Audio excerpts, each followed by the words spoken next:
شخصیت امام ابن تیمیہ رحمۃ اللہ علیہ، ان کے بارے میں آتا ہے کہ اس حد تک پہنچ گئے کہ وہ جو اللہ کے نزول کا ذکر کر رہے تھے، حدیث میں آتا ہے کہ اللہ تعالیٰ رات کے آخری لمحات میں سمائے دنیا تک نزول فرماتا ہے، اور پھر ایک پکار ہوتی ہے، حل من سائل فاعطیہ، ہے کوئی مانگنے والا کہ میں اسے دوں؟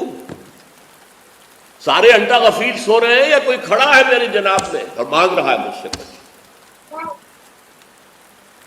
ٹھنڈی ہوا ہے، صبح کا وقت ہے، نیند آ رہی ہے، ہوا نسیم سحری لوریاں دے سو رہے ہیں، حل من سائلین، ہے کوئی مانگنے والا فاعطیہ، ہوا اسے دوں؟ حل من مستغفر فاغفر لہ، ہے کوئی استغفار کرنے والا کہ میں اسے معاف کر دوں، بخش دوں؟ اب اس پر گفتگو کرتے ہوئے اللہ کا نزول کیسے ہوتا ہے، وہ ممبر پر کھڑے ہوئے اترے، ایک سیڑھی اترے، پھر دوسری، اس طرح اترتا ہے۔ یہ بڑی رک جائے دیکھیں کتنا بڑا جھوٹ ہے، کتنا بڑا مکر ہے، کتنا بڑا فراڈ ہے کہ ایک من گھڑت بات کو، ایک جھوٹی بات کو کتنے اعتماد سے یہ شخص ابن تیمیہ رحمہ اللہ کی طرف منسوب کر رہا ہے۔ معاذ اللہ کہ ابن تیمیہ رحمہ اللہ ممبر سے اترے اور کہتے ہیں کہ اللہ تعالیٰ ایسے نزول کرتا ہے، استغفر اللہ۔ مطلب شرم نہ آنی چاہیے اس شخص کو، اللہ اسے معاف کرے کہ اتنی بڑی جرات ابن تیمیہ رحمہ اللہ کی طرف سے، اس قدر جھوٹی بات، جس بات کے جھوٹے جو جھوٹی بات بالکل واضح کی جا چکی ہے۔ ایسا بھی نہیں کہ اس بندے کو یہ جھوٹ بات کسی نے بولا تو اس کی گرفت نہیں ہوئی۔ اصل میں یہ جھوٹی بات کس نے پھیلائی ہے؟ یہ ابن بطوطہ نے پھیلائی ہے۔ ابن بطوطہ جو سیاح تھا، وہ خود جھوٹا تھا، اور اس نے یہ بات جو ہے، یہ گپ اس نے ہانکی ہے کہ میں کہیں گیا تو ابن تیمیہ تقریر کر رہے تھے، تو ابن تیمیہ نے کہا کہ ایسے اللہ تعالیٰ نزول، جیسے میں ممبر سے اترتا ہوں ایسے اللہ تعالیٰ نزول کرتا ہے۔ یہ گپ کس نے پھینکی؟ یہ ابن بطوطہ نے ایک گپ بازی کی، اور اس کی تردید بھی کی گئی۔ ابھی میں بھی آپ کے سامنے بتاتا ہوں کہ کس طرح سے وہ گپ بازی ہے۔ سب سے پہلے تو میں آپ کو بتا دوں کہ یہ جھوٹی بات ہے، ابن بطوطہ نے جھوٹ بولا۔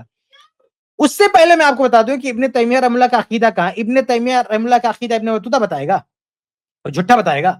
ابن تیمیہ رحمہ اللہ کا عقیدہ ان کی کتابیں بتا رہی ہیں، ابن تیمیہ رحمہ اللہ کا عقیدہ ان کے تلامذہ بتا رہے ہیں، ابن تیمیہ رحمہ اللہ کا عقیدہ اس وقت کے علماء بتا رہے ہیں، ابن تیمیہ رحمہ اللہ کا عقیدہ خود ان کی زبانی، یہ ان کی کتاب، یہ نزول کی بات کریں نا، ابن تیمیہ رحمہ اللہ نے حدیث نزول کی پوری شرح لکھ رکھی ہے، ان کی باقاعدہ کتاب ہے، اسی پر کتاب ہے، چنانچہ ان کی کتاب ہے شرح حدیث نزول، صفحہ نمبر 66، اس پہ ابن تیمیہ رحمہ اللہ لکھتے ہیں، فرماتے ہیں کہ وَلَيْسَ نُزُولُهُ كَنُزُولِ أَجْسَامِ بَنِي آدم مِنَ السَّطْحِ إِلَى الْأَرْضِ، کہ اللہ تعالیٰ کا نزول جو انسان چھت سے نیچے اترتا ہے، اونچائی سے نیچے اترتا ہے، اس طرح سے اللہ تعالیٰ کا نزول نہیں ہے۔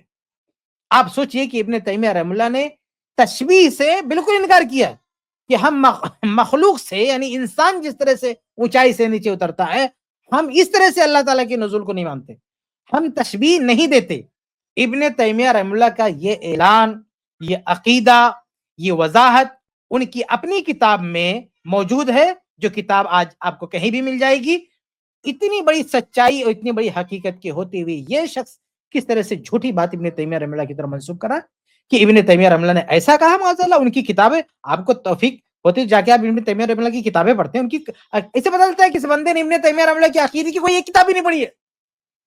سچ مانیے کہ عقیدے پر ابن تیمیہ رحمہ اللہ کی جتنی کتابیں ہیں، جتنے رسالے ہیں، اگر کوئی ایک رسالہ پڑھ لے کوئی بندہ، ابن تیمیہ رحمہ اللہ کی صرف ایک کتاب پڑھ لے، وہ کبھی بھی ایسی جھوٹ بات پر جو ہے ایمان نہیں لا سکتا، ایسی جھوٹی بات پر یقین نہیں کر سکتا جس جھوٹی بات کو یہ شخص جو ہے بڑے دھڑلے سے اور بڑی ڈھڑائی سے پیش کر رہا ہے، بغیر کسی شرم اور حیا کے ابن تیمیہ رحمہ اللہ پر جھوٹ بول رہا ہے۔ اب ابن تیمیہ رحمہ اللہ کے تعلق سے جو ابن بطوطہ نے جو گپ بازی کیا، میں اس کی حقیقت بھی آپ کے سامنے بیان کر دیتا ہوں۔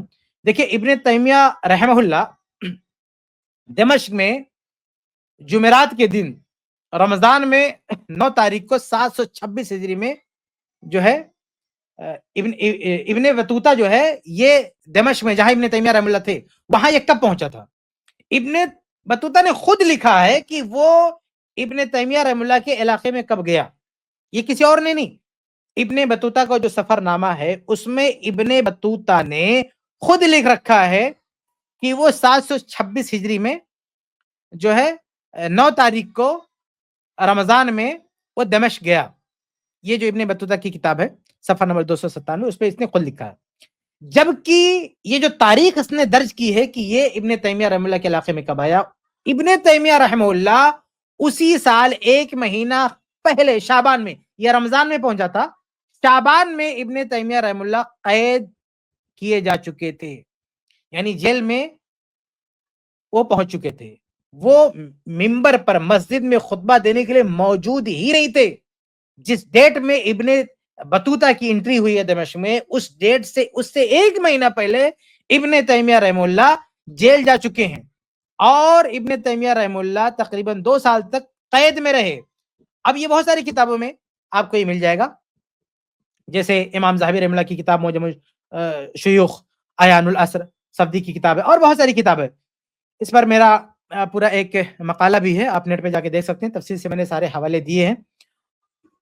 تو ابن بطوطہ جب دمشق پہنچا اس سے 1 مہینہ پہلے ابن تیمیہ رحمہ اللہ جیل گئے, اور وہیں پر ان کا انتقال ہوا, وہیں پر ان کی وفات ہوئی.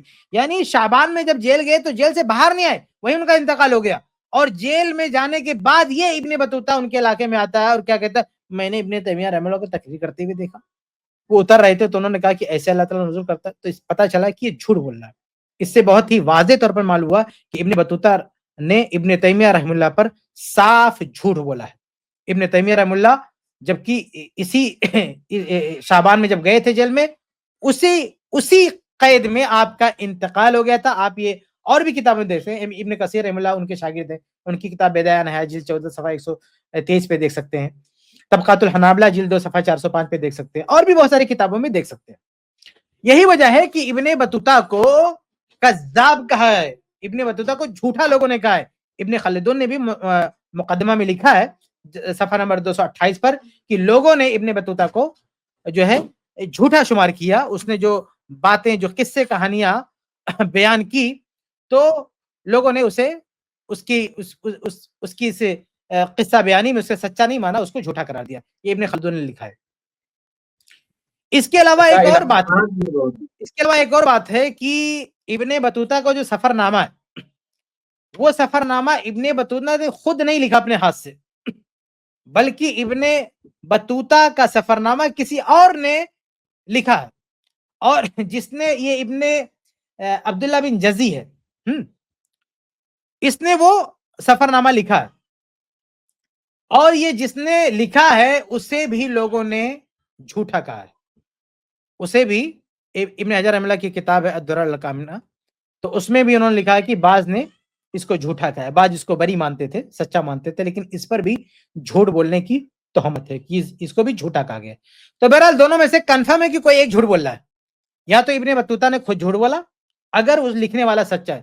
اگر ابن بطوطہ نے یہ جھوٹ نہیں گڑھا ہے تو جو لکھنے والا ہے سفر نامہ وہ جھوٹا ہے, کنفرم کہ اسی نے یہ جھوٹ جو ہے بولا ہے. اس کے علاوہ ابن بطوطہ کے علاوہ ایک اور شخص نے بھی یہ گپ اڑائی تھی, لیکن حقیقت میں ابن بطوطہ کا یہ جو سفرنامہ ہے یہ ان لوگوں کا بڑا مرجع ہے. اس کی بنیاد پر یہ لوگ ابن تیمیہ رحمہ اللہ پر یہ الزام لگاتے ہیں کہ انہوں نے یہ کہا کہ جیسے میں جو ہے نزول کرتا ہوں, منبر سے اتر رہا ہوں, ایسے ہی اللہ رب العالمین نزول کرتا ہے. تو ابن تیمیہ رحمہ اللہ پر لگایا ہوا جھوٹا الزام ہے, اس کی کوئی حقیقت نہیں ہے.